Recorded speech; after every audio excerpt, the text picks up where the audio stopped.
Muito bem, 2 Samuel capítulo 6 diz aqui, eu vou ler na linguagem de hoje, você acompanha na sua Bíblia aí, a Arca da Aliança é levada para Jerusalém. Você for estudar um pouco antes as histórias aí, você vai ver que o povo de Deus, a Israel do Senhor, perdeu a Arca da Aliança. E a Arca da Aliança simbolizava a presença de Deus. Era a maior simbologia da presença de Deus naquele momento, era a Arca da Aliança. E Israel, povo de Deus, eleito, conseguiu perder até aquilo que seria então o símbolo da presença de Deus. Por algumas situações, não é o nosso tema aqui nessa noite, depois você leia 1 Samuel, leia essa semana 2 Samuel também, você vai entender algumas coisas profundas aí e aplicáveis à sua vida, ao seu cotidiano, mas nós chegamos nesse momento aqui da história, onde a arca, ela não foi reconquistada, na verdade, ela foi devolvida, porque os filisteus ficaram com a Arca da Aliança e não foi nada bom aquilo para eles.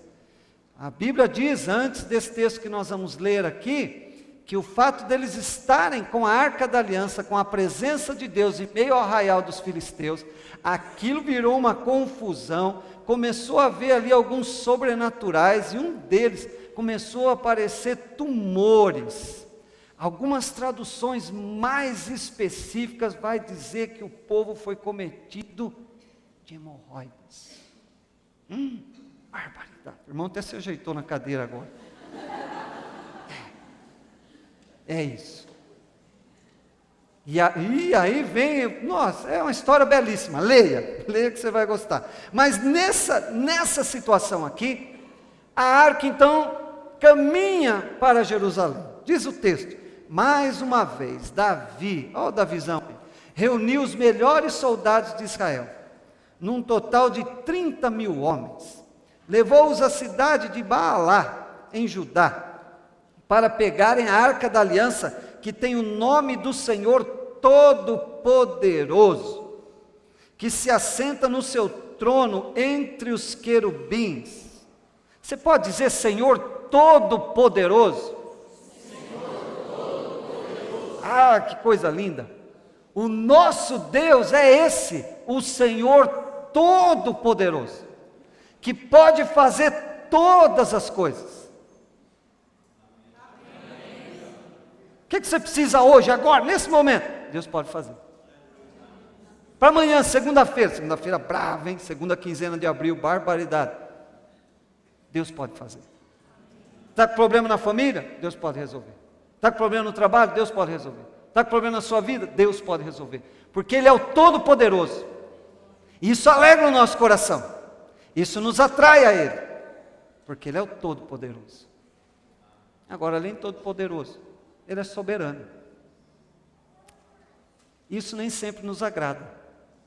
Porque sendo soberano, Ele faz o que Ele quer. Quando Ele quer e como Ele quer. Então, nosso Deus, Ele é o Todo-Poderoso, mas Ele é o soberano também. Por isso que por vezes nós não entendemos o agir de Deus. Alex disse aqui, e é verdade. Ele não é mais ou menos pecador que eu, e nem do que você. Deus faz algumas coisas, ou deixa de fazer algumas coisas que põe uma pulga atrás da nossa orelha. Às vezes 2, às vezes 3, 4, 5, meia dúzia, 1 milhão de pulga. Tem orelha que é só pulga, não é mais orelha, é pulga. É uma pulga que ouve. Como que Deus pode? Como que é? Porque Ele é soberano. Ele não é um Deus que nós mandamos nele, como tem sido pregado hoje em dia. Eu determino, Senhor, dia tal hora, o Senhor faz isso, se não, esqueça de mim na tua presença. Oi! Ele é soberano. E por ser soberano, Ele faz o que Ele quer, quando Ele quer e como Ele quer. E louvado seja Ele por isso. Porque o nosso papel é ser servo. E servo não questiona o seu Senhor. Servo serve o seu Senhor. De prontidão e de coração. Sério isso, né? Quando tudo vai bem na nossa vida, beleza. Agora, quando aperta as coisas aí, é só um parênteses aí, pode fechar e vamos seguir aqui. O Senhor Todo-Poderoso que se assenta no seu trono entre os querubins. Verso 3, colocaram a arca num carro de bois, novo, 0 quilômetro, e a tiraram da casa de Abinadab, que ficava no monte. Uzá e Aiô, filhos de Abinadab, guiavam o carro, que carregava a arca. Aiô caminhava na frente. Davi e todos os israelitas dançavam e cantavam com todas as suas forças em louvor a Deus, o Senhor. Eles tocavam harpas, liras, tambores, castanhola, prato, uma festança total. Quando chegaram ao campo de descascar cereais, que pertencia a Nacon, os bois tropeçaram, até o boi tropeçou, olha que situação. Os bois tropeçaram, então Uzá, e aí Uzá se estrepou. Aí Uzá se lascou inteirinho. Uzá estendeu a mão e segurou a arca da aliança. O Senhor Deus ficou irado com Uzá, por sua falta de respeito. E na linguagem de hoje, que é muito clara, diz assim: e o matou. Deus matou Uzá. Fulminado. Caiu só o carvão do Uzá. E Uzá morreu ali, ao lado da arca. Davi ficou furioso, porque o Senhor, na sua ira, havia castigado Uzá. Assim até hoje aquele lugar é chamado de Pérez Uzá. Então Davi ficou com medo de Deus, o Senhor, e disse: e agora? Como é que poderei levar comigo a arca da aliança? Assim Davi resolveu não levar a arca da aliança para a sua cidade de Jerusalém. Em vez disso, ele mudou de direção e a levou para a casa de Obed-edom, que era na cidade de Gate. A arca da aliança ficou ali 3 meses, e o Senhor abençoou Obed-edom e a sua família. Amém? Talvez esse que nós temos seja um dos textos assim mais chocantes da palavra de Deus. Se deixou Davi com medo, se deixou Davi furioso, imagine eu e você então. Como que Deus pôde ter feito isso? Uzá cair fulminado, como diz o texto bíblico aqui, por ter tocado na arca da aliança. A intenção dele foi tão boa, e hoje isso nos assusta, como assustou Davi naquele momento que nós lemos aqui, porque a arca simbolizava a presença de Deus. E por simbolizar a presença de Deus, Deus havia dado algumas regras para que essa arca fosse, inclusive, como ela deveria ser conduzida. Ainda mais como ela fosse tratada, como ela deveria ser tratada. Uzá deu um toque diferente ali e caiu mortão de tudo. Quantos creem na presença de Deus aqui nesse lugar? Agora é bom nós pensar direito nesse negócio aí. Eu ouço alguns irmãos dizendo assim: nossa, a presença de Deus estava assim tão maravilhosa no culto, naquela reunião, que era quase assim palpável. Parece mesmo que eu toquei no Senhor naquela noite. Você já ouviu uma expressão como essa? Muito bem, eu também já, inclusive já até falei, né? Esse texto aqui, irmãos, que nós lemos, e depois nós vamos ler um outro no Novo Testamento, ele fala de um toque muito simples, cheio de boa intenção, mas que custou a vida de alguém. E eu tentei tirar aqui, me perdoe, algumas lições para nós. Como que nós estamos chegando hoje, dia 14, é isso? De abril de 2013, como que hoje nós estamos chegando na presença de Deus e como que eu e você, como que nós temos tratado a presença de Deus? Uzá aparentemente aqui queria apenas socorrer aquelas situações.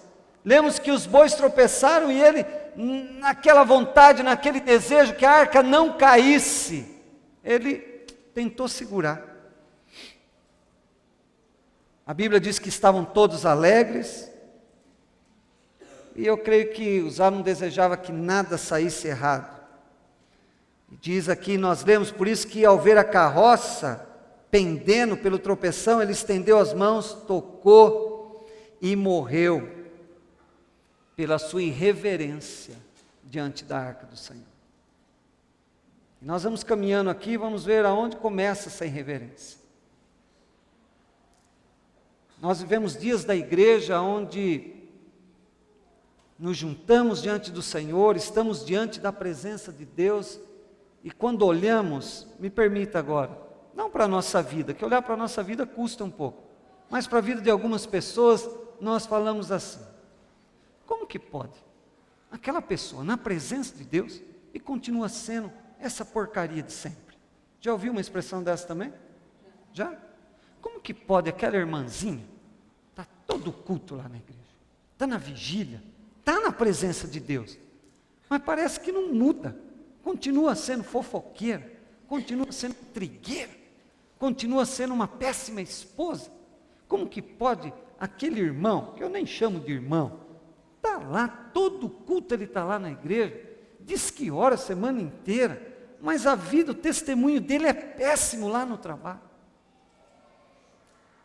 Se usar já foi irreverente, já usou de irreverência naquela ocasião, com o Senhor, com a presença de Deus, imagine hoje, no presente século, quantos de nós somos chamados, por vezes, a sermos irreverentes também com a presença de Deus, a tratar a presença de Deus de uma maneira assim, muito rasa, muito superficial.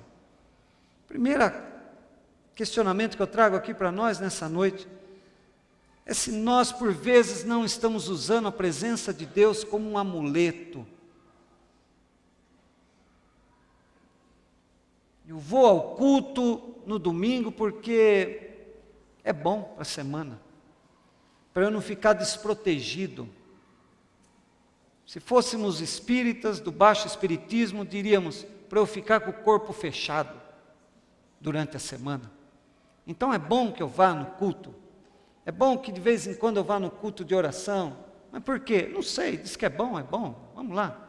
Não fizer bem, mal também não faz, né? Então vamos que vamos. 1 Samuel, capítulo 4, verso 3, eu tenho já esse verso aqui, se você quiser acompanhar aí na tua Bíblia, amém? Diz assim: voltando o povo ao arraial, disseram os anciãos de Israel: por que nos feriu o Senhor hoje diante dos filisteus? Tragamos de Siló a arca da aliança do Senhor, para que venha no meio de nós e nos livre das mãos dos nossos inimigos. Muitas vezes nós usamos objetos, canções, vê se você concorda com essa definição aqui, pessoas como amuleto, tentando simbolizar a presença de Deus. Nessa passagem que nós lemos aqui, 1 Samuel 4,3, ninguém perguntou para Deus o que deveria ser feito, era uma batalha, era uma guerra, e eles usaram como de costume, mas somente fizeram algo que tinha dado certo outras vezes. Quantas vezes nós também, porque deu certo com o irmão, deu certo com o fulano, nós queremos fazer também. O fulano está indo naquela igreja lá, nossa, diz que é muito bom, hein? Vamos lá. O fulano foi lá, pegou, me perdoe, mas eu tenho que falar, pegou o lencinho lá, a toalhinha, e, nossa, mudou a vida dele. Pegou a rosa, tratamos a presença de Deus como amuleto, pegou o sabonete do descarrego, tomou um banho, é outra pessoa. Mudou da água para o vinho. Eu quando estou em perigo, eu gosto de ler esse salmo. Eu quando estou em dificuldade, eu quero que aquele irmão ore por mim, porque a oração dele é infalível. Quando eu estou passando um aperto, eu quero então que o pastor, não que não seja função, entenda o que eu vou dizer, que o pastor interceda por mim. Porque, afinal de contas, o pastor, teoricamente, deve estar mais próximo do homem lá em cima, né? Então, vai ajudar. Tratamos as coisas de Deus como um amuleto. O meu dia pode estar péssimo, mas quando eu ouço aquele hino, é um negócio que eu não sei nem explicar. Muda. É um arrepio que vem de baixo para cima, um fogo de cima para baixo. É um negócio doido. Será que nós hoje temos trazido alguns amuletos para a nossa vida também? Vivemos uma fase da igreja evangélica neopentecostal aqui na nossa nação, que tudo, eu imagino Jesus chegando hoje, meu Deus do céu, que doideira que seria. Tudo aquilo que Jesus arrebentou, quebrou, tirou de nós, a igreja tem insistido, pastor, todas as igrejas? Lógico que não, falando de uma forma geral, e serve para nós como vigilância, tem trazido de volta o misticismo, tem trazido de volta a idolatria, tem trazido de volta algumas, não se assuste, até feitiçaria para dentro da igreja, amuletos, não se consulta mais Deus, Senhor, é da tua vontade, é o teu, isso vai resolver, porque se resolveu com o irmão Chiquinho, vai resolver com o irmão Francisquinho também. Não, a arca era levada em algumas batalhas e Deus dava vitória mesmo, era a presença do Senhor, mas nesse caso, o que eles levaram foi fumo, perderam terrivelmente, inclusive a arca eles perderam, foi uma vergonha, porque trataram a presença de Deus como um amuleto, e hoje nós corremos um sério risco de fazer isso, não ter intimidade com Deus, mas ter em Deus o nosso grande amuleto. Eu sou evangélica cristã, eu sou evangélico cristão, o diabo não toca na minha vida, eu sou da igreja do pastor Mário, grande coisa.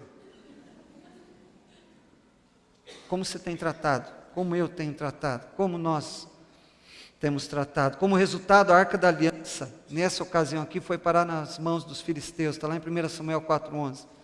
Quando nós manipulamos a presença de Deus, ou pelo menos tentamos fazer isso, certamente acabamos perdendo a presença do Senhor. Acabamos perdendo. Podemos também nos acostumar indevidamente com a presença de Deus. Olha o que diz 2 Samuel 6, versos 6 ao 7. Quando chegaram à eira de Nacon, estendeu a mão à arca de Deus e a segurou, porque os bois tropeçaram, então a ira do Senhor se acendeu contra Uzá, e Deus o feriu por sua irreverência, e morreu ali junto à arca de Deus. Quem que era esse Uzá? Eu tenho marcado aqui para não esquecer. Uzá era filho de Abinadab, está lá em 1 Samuel 7,1. Ele cresceu junto à arca, ele passou pelo menos 20 anos convivendo com a arca, que a arca ficou praticamente 20 anos na casa do seu pai. Ele via a arca de Deus todo dia e noite. A arca de Deus estava lá. De tanto ver a arca, ele se acostumou e perdeu a reverência, porque aquilo já era algo comum para ele. Provavelmente para ele, a arca, olha só, já era um objeto comum, apenas mais uma peça da mobília da casa. Quando a arca estava para cair do carro, talvez ele não pensou no modo certo de cuidar da arca, mas provavelmente, já que era um objeto caro, bonito, poderia quebrar e cair no chão. Então, provavelmente o que nutria o coração de Uzá, e nós não vamos saber disso, por isso trabalhamos aqui com hipótese. Agora, Deus é justo, e Deus enxerga o coração, por isso que tem uma diferença grande. Nós estamos no mesmo culto, ouvindo a mesma palavra, e cada um de nós vai reagir de uma forma diferente. Alguns nessa noite vão sair daqui dizendo, Deus falou comigo, foi maravilhoso, culto, olha que coisa mais linda. Outros vão sair dizendo, devia ter ficado em casa, assistindo os gols do Fantástico, aliás, hoje o Palmeiras fez, 4. Valeu nada. A presença de Deus não é o questionamento. A presença de Deus é real. O questionamento é como nós chegamos à presença de Deus, como nós nos comportamos diante da presença de Deus. Eu creio que no coração de Uzá apesar de aparentemente, foi isso que Davi enxergou, porque assim como eu, Davi, assim como você também, nós só enxergamos o exterior. A intenção dele foi belíssima. Como que Deus fez uma doideira dessa? Fulminou o cara. Como questionamos Deus? Senhor, como pode acontecer isso com fulano, com ciclano? Está lá na tua presença. É verdade. Deus tem propósito para todas as coisas. E eu não estou dizendo que toda a tragédia, toda a confusão é fruto do nosso pecado. Não. Deus tem propósito nisso. Mas aqui para nós, grande parte das nossas lutas tem a ver como nós chegamos, ou como nós estamos na presença de Deus. 20 anos convivendo com aquele objeto, talvez virou mesmo simplesmente um objeto. Nos dias de hoje, irmãos, diga-se é diferente. Alguns tratam a igreja apenas como um lugar para vir, para rever os amigos. Tocar em barzinho é meio chato. Me perdoe os músicos que estão aqui. Nada pessoal. Tocar em barzinho é meio chato, né? Então vamos para a igreja mesmo, né? Aliás, está pagando pouco os cachê aí também. Vamos para a igreja. Eu cantar tanta coisa, então vamos cantar um hino mesmo. Eu baile eu não gosto. Em lugar que tem cheiro de cigarro também não gosto. Lugar que tem os outros bebendo também não gosto. Mas ficar em casa eu também não gosto. Vamos para a igreja então. Encontra uma gente até que bonita, né? Bacana. Se é na CCJ, é o povo mais lindo que existe, então, está tudo certo. Como nós temos tratado a presença de Deus? Será que nós não temos nos acostumado com essa presença também? Sempre que perdemos a reverência pela presença de Deus, há morte na congregação. É o que nós lemos aqui. Eu conheço, e você também, várias histórias de filhos de cristãos. Sabe aquela história? Fulano nasceu na igreja. Se é filho de pastor, então, Jesus. Coitado dos filhos dos pastores. Coitado, mas bem feito para eles também. O cara é filho de pastor. Como que pode fazer isso? O cara nasceu na casa de Deus. Já ouviram histórias assim, irmãos? Estamos juntos no pensamento aqui? O cara nasceu na igreja, pô. Se é um novo na fé, vai lá.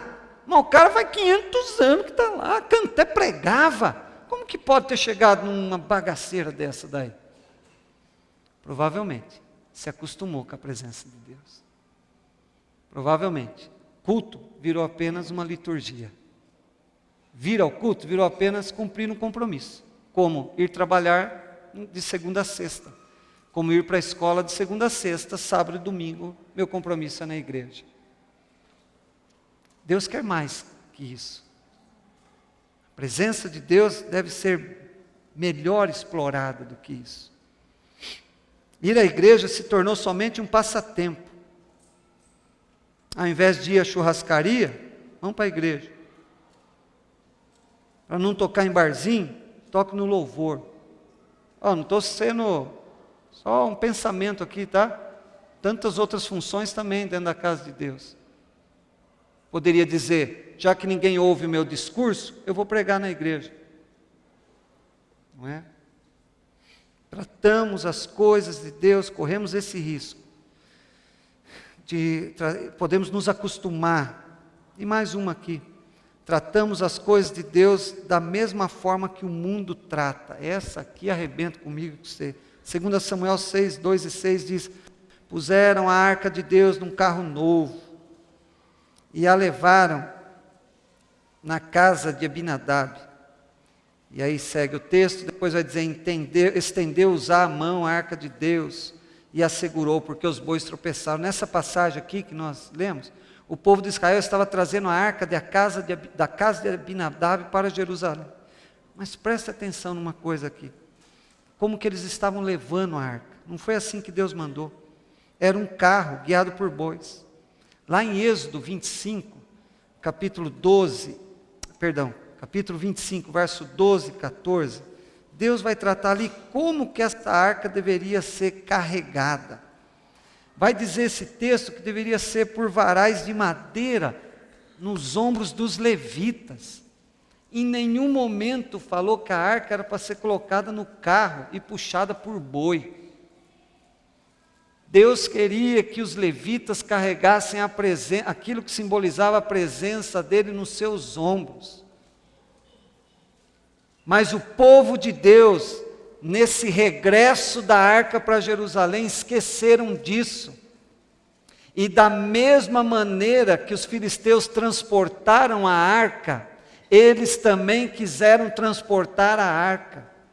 Ou seja, tratando as coisas de Deus da mesma maneira que o mundo trata. Nós somos um povo diferente. Poxa. Nós somos, irmão. Agora fiquei até em dúvida. Somos. Somos ou não? Somos um povo diferente. O mundo paga o mal com o quê? O mal. E nós? Que miséria. E nós? Com o bem. Se você der uma bolachada na face do seu amigo ímpio, o que ele vai fazer com você? Provavelmente. E se você levar uma bolachada, o que você vai fazer?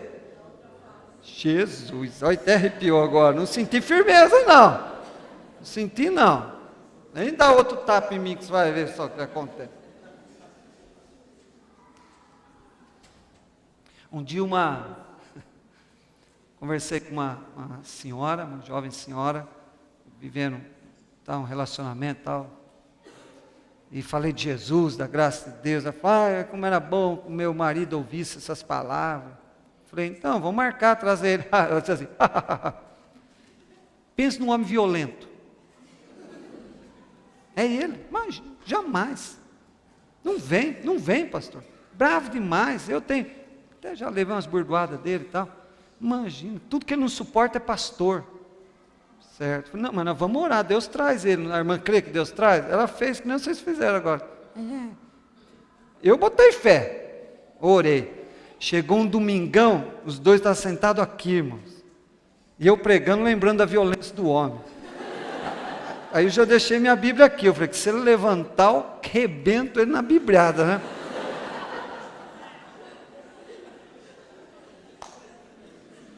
Agindo como o mundo age, dentro da igreja. E Deus me deu a satisfação de batizar esse irmão. Acabou o relacionamento dos dois, é verdade. Ela vazou, mas o lobão ficou um cordeirinho, lavado e remido no sangue. Mas se ele levantasse aquela noite, como que nós temos tratado as coisas de Deus? Como você tem tratado? Estamos vivendo um momento da nossa nação que ninguém nos ouça. Mas nós estamos na internet, todo mundo vai ouvir. Alguns vão ouvir, né? Quantas vezes nós tratamos as coisas de Deus da mesma forma que o mundo? E vivemos isso na nossa geração, né? Hoje tem tudo gospel, né? Cria um carimbo gospel e nós aceitamos. Não só estilo de música, não, mas tudo. Teve uma época, não sei como que está essa movimentação, boate gospel. Discoteca gospel. Forró gospel. Aí um pastor fez um comentário, logo nós vamos encontrar motel gospel. Vocês duvidam? Quem viver verá. Só não vai, mas quem viver vai passar numa estrada lá e... Não é? Tudo. Até roupa, né? Agora tem a moda evangélica. Cada coisa doida, Deus tem misericórdia.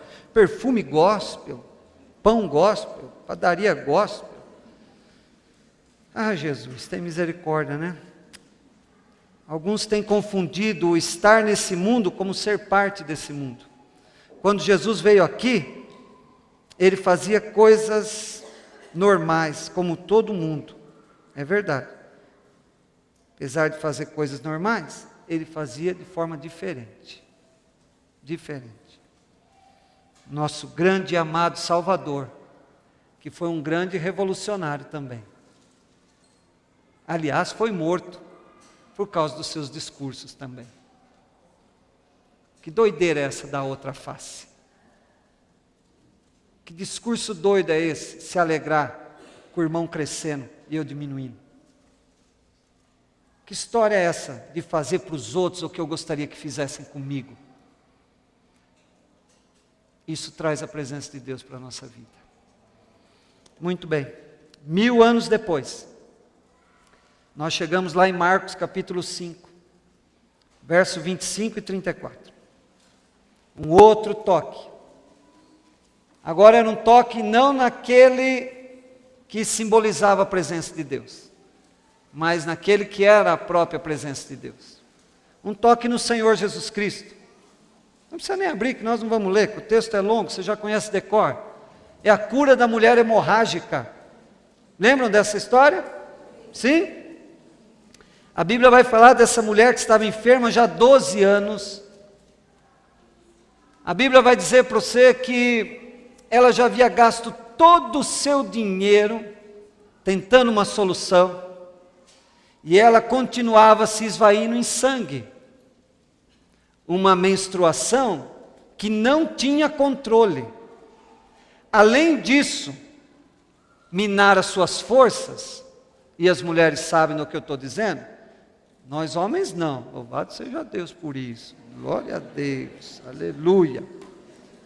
Mas a mulherada sabe, nós só convivemos nessa fase aí, e que Deus tenha misericórdia de nós, em nome de Jesus.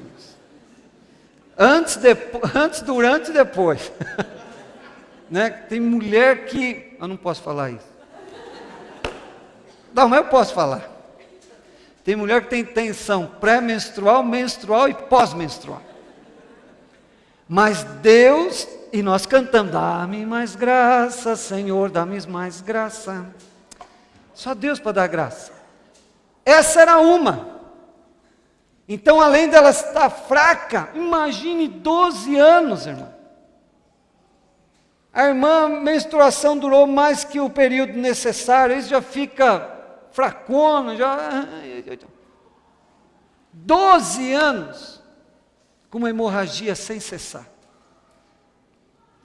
Mas na vida religiosa, cerimonial, trazia um peso tremendo para ela.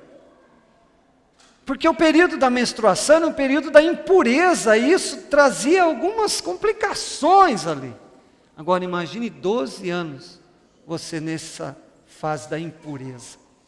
Não era fácil a vida dessa mulher. Mas ela ouve falar de Jesus. Provavelmente ela ouviu até um camarada andando por aí que ele está curando todo mundo, hein? Ele ora e as coisas acontecem, expulsando demônio, já ressuscitou até alguns mortos, um negócio meio esquisito que está acontecendo.